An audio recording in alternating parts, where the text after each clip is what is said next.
Hello friends, welcome to my blog. এখানে দেখো আমার শাশুড়ি মা রেডি হয়ে গেছে, আমার ছেলেও রেডি, আর গেট রেডি উইথ মি তো শেয়ার করেছি। তো এখানে রেডি হয়ে আমরা এখন চলে যাব পিসি শাশুড়ির বাড়ি।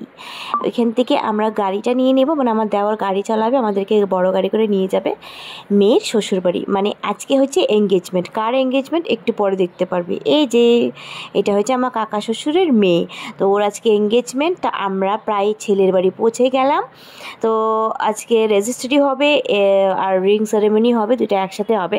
কিন্তু ছেলের বাড়িতে গিয়ে যে এত সুন্দর এত বড় করে আয়োজন করবে সেটা ভাবতে পারিনি। আর এখানে দেখো ছেলের বোন আমাদের সাথে দাঁড়িয়ে আছে, আর এখানে ছেলের মা আর মেয়ের মা দাঁড়িয়ে আছে, এটা পিসিশাশুড়ি।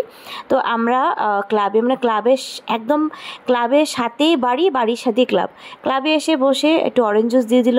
আমরা সবাই ফুচকা খেয়ে নিলাম, ফুচকা খেয়ে চলে গেলাম ছেলের যে বাড়িটা, ওই বাড়ির রুমে চলে গেলাম। ওইখানে সবাই মানে বসে একটু আড্ডা মারছিলাম। পরপর চলে আসলো কফি, আমার ননদের বান্ধবীরা আসছে। তারপরে আমার নিজের ননদ চলে আসলো, মানে ওর বাড়ির সামনেই কিন্তু ছেলের বাড়ি। তো একটু আসতে লেট করেছে, এসে কফি খেলো। তারপরে রেজিস্ট্রি করার জন্য যারা রেজিস্ট্রি করাবে ওরাও এসে পড়েছে। পরপর এখানে দেখো আমার ননদের বড় চলে আসছে রেজিস্ট্রি করার জন্য। এখন সাইন হচ্ছে, তারপরে পরপর চলে আসবে রিং সেরেমনি। এখানে দেখো এটা হচ্ছে মেয়ের আংটি ছেলের বাড়ির থেকে দিয়েছে, আর এটা হচ্ছে ছেলের আংটি মেয়ের বাড়ির থেকে। কাকিমাকে বলছে যে হাতটা সরাও, বুঝতেই পারছে না। যাই হোক, রিংটা ভালো হয়েছে। এখন দেখো রিং সেরেমনি হচ্ছে। এই যে রিং পরাচ্ছে ছেলে আর মেয়ে পরাচ্ছে ছেলেকে। রিং সেরেমনি হওয়ার পর দেখো কত লোকজন, অনেক লোকজন বলেছে, বাবা কি বলবো, সত্যি ছেলের বাড়ি খুব সুন্দর আয়োজন করেছে। এটা ছেলের মা আশীর্বাদ করছে।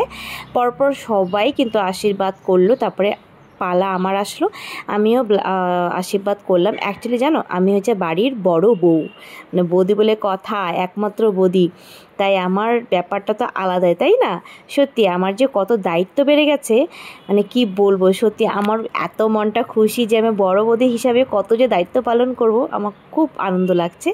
যাই হোক, এখানে মিষ্টি টিষ্টি খাবিয়ে আমরাও বাড়িতে চলে আসলাম। ছেলের বাড়ি থেকে দিয়ে দিল মিষ্টির ডাব্বা। তারপরে চলে আসলাম পিসিশাশুড়ি মেয়ের বর, আর আমরা চলে আসলাম মেন মেনুতে। তো আমরা বসে পড়লাম, এখানে বাপ ছেলে বসে পড়লো। তারপরে বসে পড়লাম আমি। এখানে পরপর প্লেট, রাইস, ডাল, পাঁপড় ভাজা, এসে পড়লো স্যালাড, কাতল মাছ, তারপরে এসে পড়লো হচ্ছে মাটন, তারপরে এসে পড়লো কর্ন আইসক্রিম। তারপরে পরপর চলে আসলো আমার শ্বশুরমশাই। অনেকটা লেট করেছে, কেন কি দোকান টোকান বন্ধ করে উনি 11টার সময় এসে এখন খাওয়া দাওয়া করছে। তা আমি ব্লগটাকে এখানেই শেষ করছি। এইভাবে আমার যে ননদের এঙ্গেজমেন্টটা কাটিয়েছি।